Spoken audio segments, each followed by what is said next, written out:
한국과 미국의 주택 건축 비교. 우리는 왜 다르게 집을 짓는가? 한국과 미국 두 선진국은 왜 완전히 다른 수명을 가진 집을 지을까요? 한국에서는 예를 들어 서울의 거의 모든 새 집은 벽돌이나 콘크리트로 지어집니다. 부산에서도 동네 전체가 조적조나 철근 콘크리트로 형태를 갖춥니다. 대구에서도 같은 패턴이 반복됩니다. 대한민국 전체에서 콘크리트와 벽돌이 압도적입니다.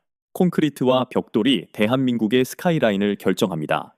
한국 전역에서 주거용 벽체의 기본 소재는 수백 년을 견딜 수 있는 재료로 지어집니다. 이 재료들은 섭씨 수백 도의 고온 화재를 견디고 여러 세대에 걸쳐 구조를 유지할 수 있습니다. 이제 시선을 미국으로 돌려보겠습니다. 미국에서는 새로운 단독주택의 약 90%가 가볍고 조립하기 빠른 목재로 뼈대를 잡습니다. 이 재료는 구조를 변경하기 쉽지만 동시에 빠르게 불타고 곤충이 갉아먹는 바로 그 재료입니다. 수십 년 안에 노후화되는 재료이기도 하죠. 같은 세기에 존재하며 동일한 글로벌 기술에 접근할 수 있는 두 부유한 국가가 있습니다. 하지만 이들은 가장 중요한 자산을 완전히 다른 방식으로 짓습니다. 한 국가는 수백 년을 내다보고 짓고 다른 한 국가는 속도를 위해 짓습니다. 일반적인 설명은 숲을 가리킵니다. 미국은 엄청난 목재 자원을 가지고 있습니다. 목재는 저렴하고 풍부하며 재생 가능합니다. 하지만 이는 시작을 설명할 뿐 지속되는 이유를 설명하지는 못합니다. 한국도 과거에는 숲이 우거졌지만 수백 년 전 온돌난방과 건축 등으로 산림이 고갈되면서 벽돌, 돌, 콘크리트와 같은 단단한 재료로 전환할 수밖에 없었습니다. 한번 전환이 일어나자 수입 등으로 목재를 다시 구할 수 있게 된 후에도 결코 과거로 되돌아가지 않았습니다. 미국은 특히 현대에 들어서 변화할 수 있는 선택지가 있었습니다. 엔지니어링 콘크리트, 조립식 철골, 매스 팀버 시스템이 경쟁력 있는 가격으로 존재하기 때문입니다. 그럼에도 불구하고 미국의 시스템은 계속해서 목재를 선택합니다. 이 이면에 있는 진정한 원동력은 경로 의존성이라고 알려진 더 깊은 무언가입니다. 한 국가가 특정 재료를 중심으로 전체 산업을 구축하면 모든 것이 그 선택에 맞춰집니다. 노동자들은 그에 맞춰 훈련받습니다. 공급망이 최적화됩니다. 관련 법률이 제정됩니다. 은행은 이를 바탕으로 수억 원 규모의 주택담보대출 자금을 조달합니다. 그리고 보험사들은 위험을 계산합니다. 이를 바탕으로 300년 전 미국은 목재를 선택했고 한국은 흙과 돌, 그리고 훗날의 철근 콘크리트를 선택했으며 두 시스템 모두 계속해서 앞으로 나아가고 있습니다. 오늘날 살아있는 그 누구보다도 훨씬 이전에 내려진 결정에 의해 움직이면서 말입니다. 이러한 차이는 단순히 시각적인 것에 그치지 않고 집의 수명을 결정합니다. 미국의 일반적인 목조주택은 50년에서 70년 정도 지속되며 그 후에는 수천만 원에서 수억 원이 드는 대대적인 재건축이 필요해집니다. 반면 한국의 콘크리트 및 조적조 건축물은 적절히 유지 관리할 경우 200년에서 500년까지도 튼튼하게 서 있을 수 있습니다. 한국의 일부 전통 가옥이나 오래된 석재 건축물은 7세기가 지난 후에도 여전히 사용되고 있습니다.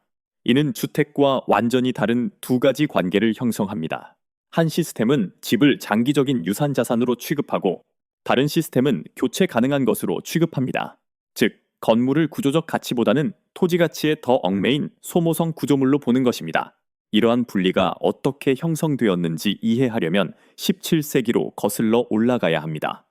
초기 개척민들이 북미에 도착했을 때 그들은 이전에는 본 적 없는 규모의 숲, 즉 끝없이 펼쳐진 소나무 군락을 마주했습니다. 참나무, 단풍나무, 삼나무가 엄청난 면적의 땅을 덮고 있었습니다. 대륙의 동반부는 본질적으로 거대한 목재의 바다였습니다. 추정에 따르면 이 숲은 약 10억 에이커를 덮고 있었으며 대규모 식민지화 이전에는 나무를 베는 것이 실용적일 뿐만 아니라 농업과 생존을 위해 땅을 개간하는 데 필수적이었습니다. 목재는 가장 빠르고 가장 저렴하며 가장 쉽게 구할 수 있는 건축 자재가 되었습니다. 초기 미국의 집들은 장기적인 디자인 철학에 의해 형성된 것이 아니었습니다. 즉각적인 필요성과 자원의 풍부함에 의해 형성되었습니다. 같은 시기 한국은 이미 수세기에 걸친 산림 벌채를 겪었습니다. 1500년대 무렵에는 난방과 건축 등으로 인해 산림 자원이 크게 줄어들었습니다. 크고 튼튼한 목재는 희귀하고 비싸서 수백만 원에서 수천만 원을 호가했으며 이로 인해 건축업자들은 돌, 흑벽돌, 회반죽 등에 의존할 수밖에 없었습니다. 이러한 재료들은 더 무겁고 조립 속도가 느리며 숙련된 노동력이 필요했지만 당시 이용 가능한 유일한 현실적인 대안이었습니다. 자원 가용성의 이러한 단일한 차이가 한국과 미국 두 국가를 완전히 다른 건축의 길로 밀어넣었습니다. 하나는 속도와 유연성에 최적화되었고 다른 하나는 내구성과 영구성에 최적화되었습니다. 시간이 지남에 따라 이러한 선택은 한국에서 단단한 시스템으로 굳어졌습니다. 벽돌 제작과 석공술은 지역화된 기술이 되었습니다. 각 지역은 고유한 기술을 개발했습니다. 숙련된 석공과 미장공이 필수적이 되었고 건축은 건물이 무겁고 단단하며 오래 지속되도록 지어진다는 가정하에 발전했습니다. 건축 법규와 금융 시스템도 이러한 현실에 적응했습니다. 대출은 수십 년 이상 유지되는 튼튼한 부동산을 중심으로 구조화되었습니다. 보험은 섭씨 수백 도의 열을 견디는 내화성을 전제로 했고 노동력은 콘크리트 작업에 특화되었습니다. 반면 미국에서는 1830년대에 혁신이 효율성에 집중되었습니다. 벌룬 프레이밍 방식이 도입되어 규격화된 목재, 못, 간단한 도구만으로 집을 빠르게 지을 수 있게 되었습니다. 이 방법은 최소한의 전문적인 교육만 필요로 했으며 소규모 팀에 의해서도 실행될 수 있었습니다. 수십 년 안에 벌룬 프레이밍은 플랫폼 프레이밍으로 발전했고 국가 표준이 되어 이제 집을 몇 달이 아닌 몇 주 만에 지을 수 있게 되었습니다. 속도는 결정적인 이점이 되었고 그 이점이 뒤따르는 모든 것을 형성했습니다. 이제 미국의 건축 시스템은 더 이상 목재를 선택하는 것이 아닙니다. 시스템 자체가 그 안에 갇혀 있는 것입니다. 미국에서 목조 건축이 지배적인 이유는 단순히 수천만 원 상당의 비용이 저렴해서만이 아니라 전체 건축 생태계가 그것을 중심으로 설계되었기 때문입니다. 자재는 공급망을 통해 효율적으로 이동합니다. 시공업체는 목재를 다루도록 훈련받습니다. 건축 법규도 이를 지원하도록 작성되어 있습니다. 그리고 금융기관은 목조주택에 자금을 조달하도록 구조화되어 있습니다. 목조주택은 동일한 규모의 조적조 건축물보다 수천만 원에서 수억 원까지 비용이 훨씬 적게 들 수 있습니다. 건축이 더 빠르고 필요한 노동력이 적으며 구조 변경이 간단합니다. 벽을 쉽게 허물 수 있고 설비를 업그레이드할 수 있으며 심각한 구조적 파괴 없이도 변경이 가능합니다. 이러한 유연성은 목재를 놀랍도록 매력적으로 만듭니다. 속도와 경제성을 중시하는 시장에서는 말이죠. 이와 대조적으로 한국의 조적 및 콘크리트 건축은 완전히 다른 시스템을 요구합니다. 숙련된 작업자들은 수년간 훈련을 받아야 하고 벽을 세우는데 오랜 시간이 걸리며 시멘트와 모르타르가 섭씨 상온의 적절한 온도에서 제대로 굳어야 합니다.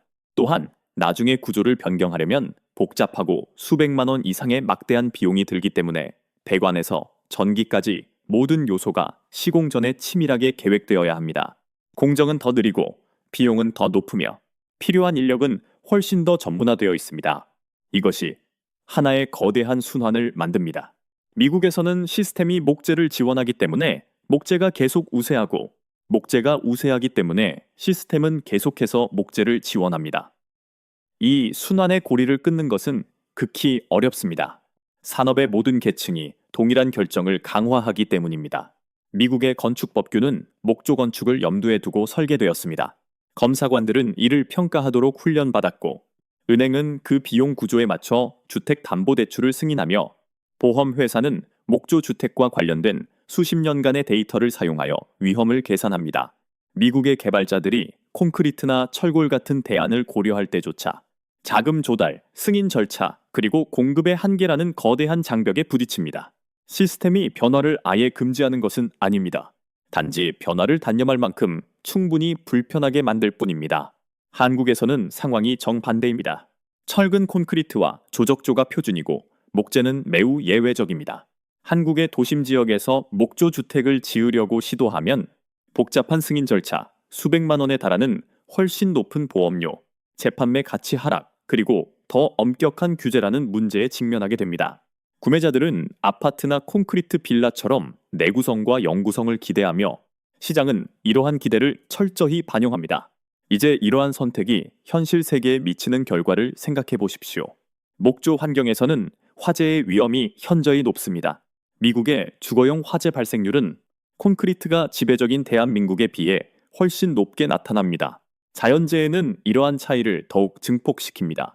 강력한 허리케인은 목조 구조물을 갈기갈기 찢어 놓을 수 있지만 반면 철근 콘크리트와 블록으로 지어진 한국의 집들은 그대로 서 있을 확률이 훨씬 높습니다. 특히 한국처럼 극한의 날씨와 태풍을 견디도록 설계된 엄격한 건축 법규를 가진 국가에서는 더욱 그렇습니다. 곤충 피해도 또 다른 층위의 문제입니다. 흰개미는 매년 미국의 목조 구조물에 수조 원 규모의 피해를 입히지만 한국의 콘크리트 주택은 이런 해충 피해에 거의 완벽한 면역력을 가지고 있습니다. 산불은 또 다른 극명한 대조를 보여줍니다. 섭씨 수백 도로 치솟는 화염 속에서 목조 주택 동네 전체가 단 몇 시간 만에 잿더미가 될 수 있지만 근처의 콘크리트 건물들은 훨씬 적은 피해를 입고 살아남는 경우가 많습니다. 물리적 위험을 넘어 장기적인 부의 축적에 영향을 미치는 경제적 차원도 존재합니다. 목조 주택은 흔히 감가상각되는 구조물로 취급됩니다. 시간이 지남에 따라 건물의 가치는 떨어지고 그 집이 자리 잡은 땅만이 주요 자산으로 남게 됩니다. 반면 한국의 견고한 주택은 세대를 초월하여 수십억 원의 구조적 가치를 유지하며 단순히 교체되는 대신 후대에 물려줄 수 있는 훌륭한 가족의 자산이 됩니다. 이러한 차이는 시간이 지남에 따라 부가 축적되는 방식에 영향을 미칩니다. 한 시스템은 지속적인 수리와 재건축 지출의 주기를 반복하는 반면 다른 시스템은 수십 년, 심지어 수백 년에 걸쳐 가치를 굳건히 보존합니다. 미국에서도 가장자리에서는 변화의 조짐이 보입니다. 허리케인 등 자연재해가 잦은 지역이나 산불 다발 지역에서는 콘크리트 건축이 점점 더 흔해지고 있습니다. 내화 재료가 주목받고 있으며 교차 적층 목재, CLT와 같은 신기술이 상업용 건축의 판도를 바꾸기 시작했습니다. 하지만 국가적 규모에서 볼 때 미국의 주거용 건축은 대체로 변함이 없습니다. 목재가 계속해서 지배하고 있는데 시스템의 모든 부분이 그 방식을 유지하도록 정렬되어 있기 때문입니다. 300년 전 미국에서 목재를 사용하기로 한 결정은 필요성에 의해 이루어졌습니다. 나무는 풍부했고 대안은 제한적이었습니다.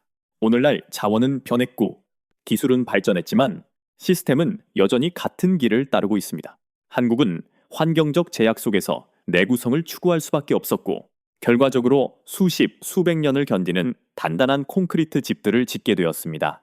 미국은 자원의 풍요로움을 받아들여 속도와 교체를 위해 설계된 가벼운 집을 지었습니다. 이제 문제는 더 이상 재료에 관한 것이 아니라 시스템의 거대한 관성에 관한 것입니다. 미국의 산업 전체가 수백 년 동안 최적화해 온 목조 시스템에서 과연 벗어날 수 있을까요? 아니면 한 사람의 평생 안에 노후화되도록 설계된 집을 계속해서 지을까요?